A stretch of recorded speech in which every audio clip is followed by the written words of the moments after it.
अलीशा साहब जो हमारे चीफ मिनिस्टर थे, उनकी तो बहुत कोशिश होती है स्पेशल एजुकेशन और स्पेशल बच्चों के लिए। सारी सन में इतने बड़े उसने काम किए, तो इंशाल्लाह आपको हम भी यकीन दिलाते हैं आप बेहतर कर रहे हैं। तो हम भी हुकूमत सिंध की तरफ से, सीएम साहब हो, गवर्नमेंट हो, हमारी तरफ से हम आपको इंशाल्लाह फुल सपोर्ट भी करेंगे।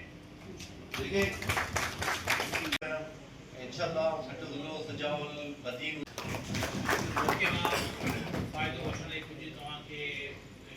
फ्रांस से ट्रेनिंग लेके आए और बल्कि 15-20 दिन के बाद ये जापान जा रहे हैं। तो मैं चाह रहा हूँ जब ये कराची के बच्चे जब इस सेंटर में आने के बाद पढ़ लिखने के बाद पूरी दुनिया घूम रहे हैं, तो हमारी ठट्टा की बच्ची और बच्चे जो पर्सन विद डिसेबल है वो हमारी तरह क्यों ना राज करें।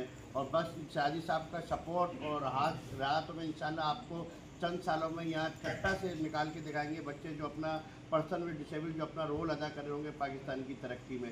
तो मैं शादी साहब के साथ मिलके जो मुझसे हो सका, क्योंकि